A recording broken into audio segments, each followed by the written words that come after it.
আমার নাম হাসিন তৌফিক। আমি ডিপ্লোমা কমপ্লিট করেছি Bogura nursing and midwifery college থেকে। এখন বর্তমানে পোস্ট বেসিক করতেছি গ্রামীণ ক্যালেডোনিয়ান কলেজ অফ নার্সিংয়ে সেকেন্ড ইয়ারে, এবং আমি জব করতেছি বাংলাদেশ মেডিকেল ইউনিভার্সিটিতে। ফেব্রুয়ারিতে রিসেন্ট যে নিয়োগ হয়েছে সেই নিয়োগে জয়েন করেছি আমি। বগুড়া নার্সিং কলেজ থেকে কি এর আগে আপনার এন্ট্রান্স পাস করছে কিনা?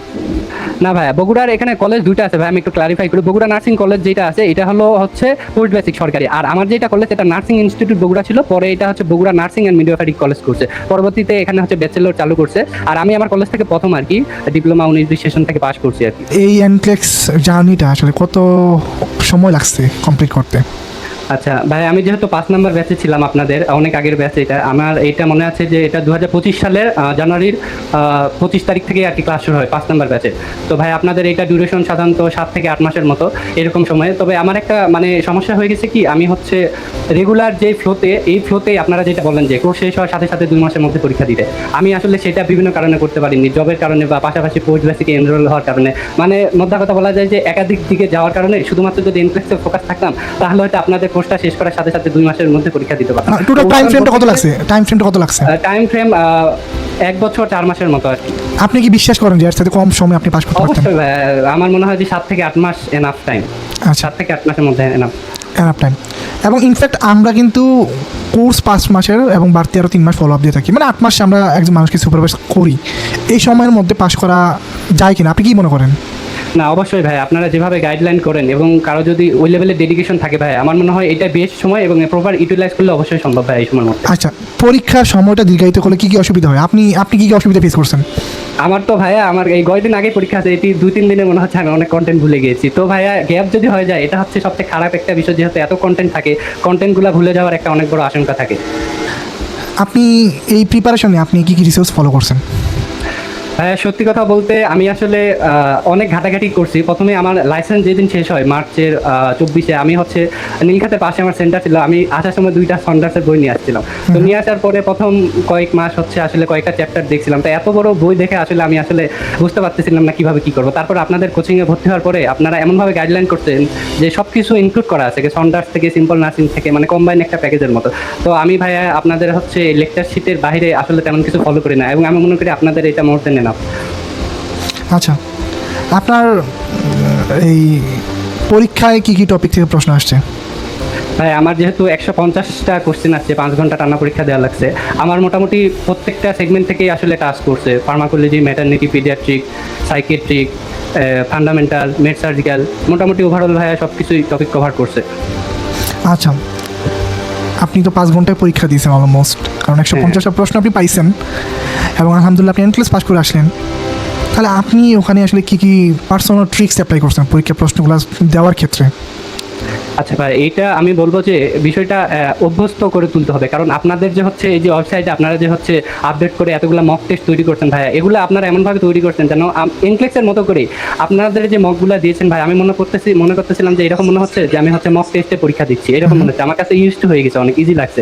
ইভেন আমার একটা সময় এমন মনে হয়েছে যে আপনাদের পরীক্ষাগুলাই মানে আমার কাছে কিছুটা কঠিন মনে হয়েছে। রিয়াল যে এনক্লেক্স এক্সাম দিয়েছি ওটার তুলনায় আপনাদের কোশ্চেনের মান যে কোয়ালিটিটা আরও স্ট্যান্ডার্ড মনে হয়েছে। তো মেন এক্সামে আমার ওই হেজিটেশনটা আসে নাই, আমি স্মুথলি এক্সামটা দিতে পারছি ভাই।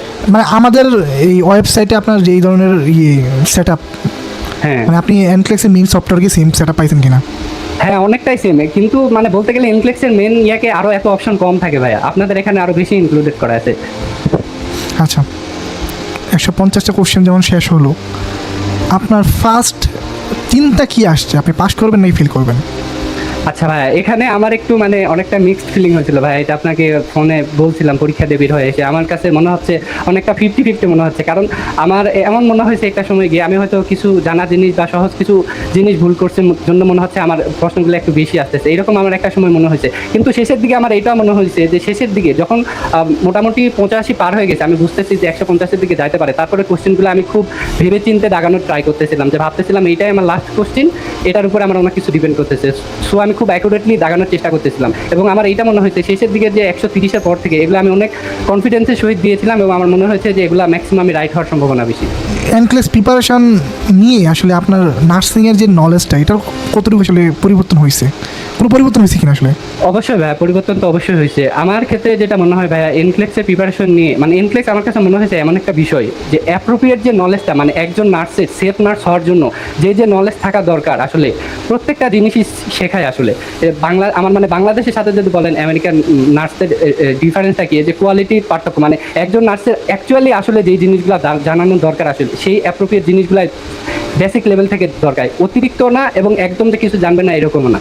এবং এটা কোয়ালিটি ইমপ্রুভমেন্টের ক্ষেত্রে অনেক হেল্প করে একজন সেফ নার্স তৈরি করে। আমি যেহেতু কার্ডিয়াক আইসিউতে আছি ভাই, এখানে যে সিবিজি বা এইচডি অপারেশনের পরে আসে পেশেন্টের ক্রিটিক্যাল যে কন্ডিশন পেশেন্টের, এগুলো ভাই আমি সহজে আইডেন্টিফাই করতে পারি, যেগুলো আসলে ভাইয়া ওই লেভেলের ক্রিটিক্যাল অ্যানালাইসিস তখন আসলে ওই রকম ডেভেলপ হয় নাই, যেগুলো আমি বাংলাদেশের পড়াশোনা করে আসছি।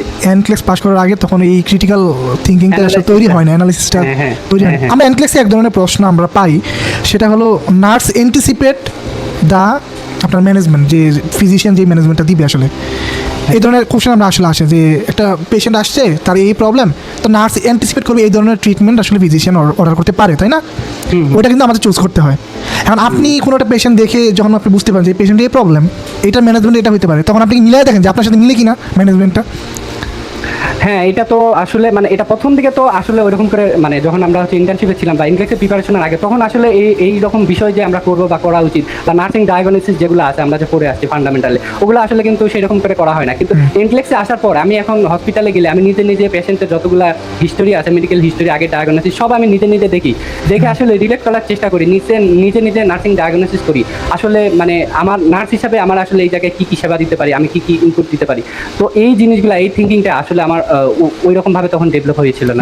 এখন আছে কিনা? হ্যাঁ, এখন আসছে, এখন ইজিলি এটা আমি আইডেন্টিফাই করতে পারি। দেখলাম যে মানে আমার তৈরি করা যে ফার্স্ট মেসেঞ্জার গ্রুপ, এনক্লেক্স প্রিপারেশন নামে একটা গ্রুপ আছে, যেখানে হ্যাঁ ভাই, হ্যাঁ ওখানে আপনারা আমাদের রুবাব শারমিন ম্যাম থেকে শুরু করে ফেরদৌসী ম্যাডাম থেকে শুরু করে আরো অনেকে আছেন, আকরাম ভাই।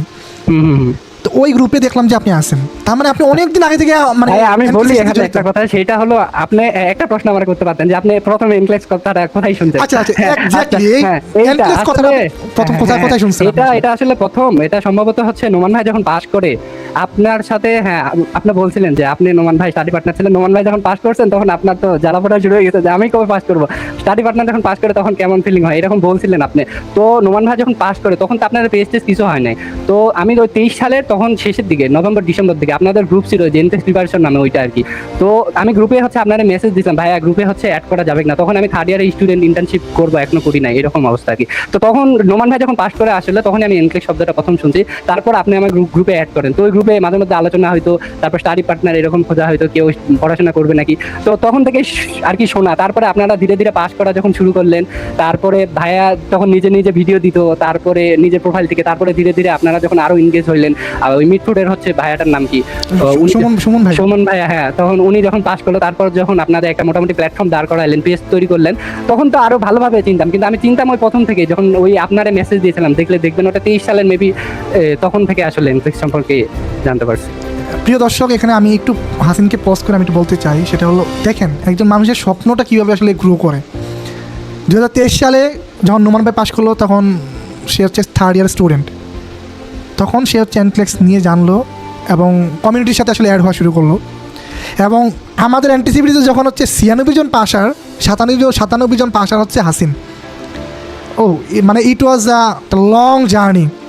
আপনি আমাদের সাথে একটা ছিলেন দীর্ঘদিন, আপনি আমাদের আসলে উত্থানটা আসলে দেখলেন একদম কাছ থেকে দেখছি ভাই। আপনাদের পেজ তৈরি হওয়ার আগ থেকে আমি আপনাদের চিন্তাম ভাই, আপনারা যে পরিমাণ কষ্ট করছেন, ইফোর্ট করছেন, এটা আসলে মানে পুরো আপনারা একটা কি বলবো, দেশের একটা পুরো অন্যরকম একটা প্যাথ সৃষ্টি করে দিয়েছেন। এটা আসলে মানে মনে রাখা আপনাদের সামনে অনেকে আসলে নতুন করে যারা ফলো করতেছেন, তারা আসলে মানে শুরুর দিককার যে স্ট্রাগলটা আসলে তখনকার সময় মানুষকে আসলে বোঝানো লাগতো যে এনক্লেক্সটা কি, এনক্লেক্স ওয়ার্ডটা আসলে ইন্ট্রোডিউস করানো লাগতো। বাট এখন সরাসরি জিজ্ঞেস করে যে ভাই ইভালুয়েশন তো হলো, এটিটি নিব কীভাবে, বা পরীক্ষা তো দিব কীভাবে, বা কোথায় দিলে ভালো হবে। এখনকার মানুষের প্রশ্নটা আসলে এটা। আবার দেখা গেল যে আবার 2-1 বছর পরে প্রশ্ন হবে যে ভাই আমি তো DS-260 ফর্ম ফিল আপ করতে গেছি, আমি এই জায়গায় মানে মানুষের আসলে যে আপগ্রেড, মানুষের যে জানার যে বিষয়টা, মানে ইনফরমেশনটা স্প্রেড হইতে একটা সময় আসলে মানুষ ক্রিটিক্যাল জায়গাতে ইমিগ্রেশন রিলেটেড প্রবলেমগুলো নিয়ে আস করবে আমাদেরকে, কখনো আস করবে না যে ভাই এনক্লেক্স কি। মানে এইটা আসলে আমরা আসলে বুঝতে পারি যখন আমাদের মানে একদম শুরুর দিকের যাত্রাটা, তখন মানুষকে বোঝানো লাগতো যে এনক্লেক্স কী, আমাদেরকে প্রশ্ন করতো ভাই এনক্লেক্সটা কী, কেন দেওয়া হয় এইটা এক্সপ্লেন করা লাগতো। এখন মানুষ জিজ্ঞেস করে কি ইভ্যালুয়েশনটা কীভাবে করবো, ইভ্যালুয়েশনের প্রসেসটা কী, রাইট এখন তাদেরকে এটা বলা লাগে, কিন্তু তার সেই মানুষগুলো এখন জানে যে এনক্লেক্সটা কী, কেন দিতে হয়।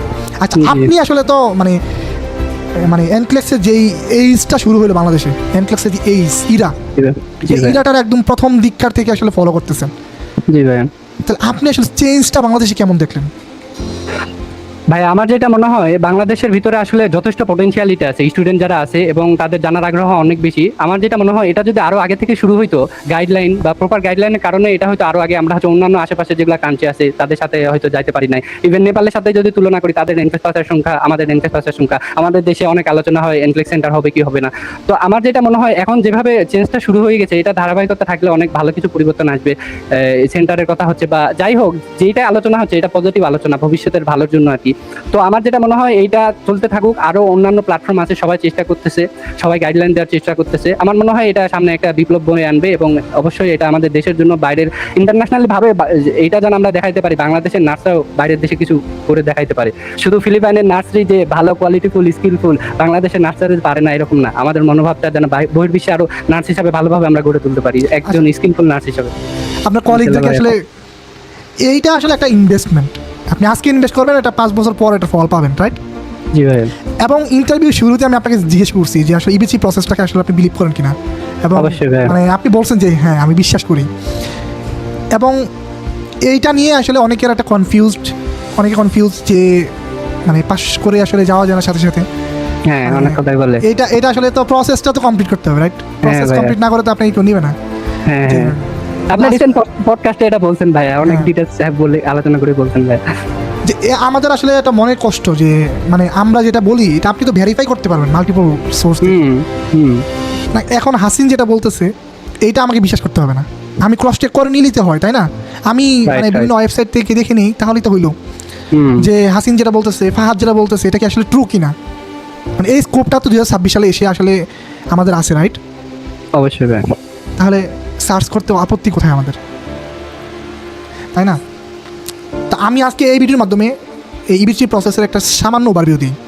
প্রথম কথা হচ্ছে ফার্স্ট স্টেপ I-140 পিটিশন করা, যে পিটিশন মানে আপনার কারেন্ট হইতে 2 থেকে 2.5 বছর সময় লাগে। কারেন্ট হওয়ার পরে আপনার প্রসেস হলো NVC process, national visa centre যে প্রসেসটা, সেখানে আপনার একটা ইমিগ্রেশন ফর্ম ফিল আপ করতে হয়। ওই ফর্মে আপনার যাবতীয় তথ্য সব দিতে হয়। ওই ফর্ম সাবমিট করার পরে আপনাকে আপনার যেই তথ্যটা এটা আসলে ন্যাশনাল ভিসা সেন্টার এটা পুঙ্খানুপুঙ্খানুভাবে ওরা 3 মাস সময় নিয়ে যাচাই বাছাই করবে। আপনার কিছু ডকুমেন্টস ওরা চাইবে, সিভিল ডকুমেন্টস যেমন বার্থ সার্টিফিকেট, আপনার পুলিশ ক্লিয়ারেন্স সার্টিফিকেট, আপনার ম্যারেজ সার্টিফিকেট, আপনার পাসপোর্ট, এগুলো তো আমরা অবশ্যই চাইবে। দেওয়ার পরে ওরা যখন রিভিউ করে আপনাকে কোয়ালিফাইড করবে যে না ইউ আর ডকুমেন্টারিলি কোয়ালিফাইড, এটাকে বলে ডিকিউ স্ট্যাটাস। এই ডিকিউ স্ট্যাটাস যখন আপনি পাবেন তখন আপনি হচ্ছে ইন্টারভিউর জন্য সিরিয়ালে পড়বেন। এখন এই ইন্টারভিউর জন্য সিরিয়ালটা কোথায় দিতে হয়, যেহেতু আমরা বাই বন অথবা ন্যাশনালিটি বাংলাদেশি, আমাদের by default US consulate office, Dhaka US embassy.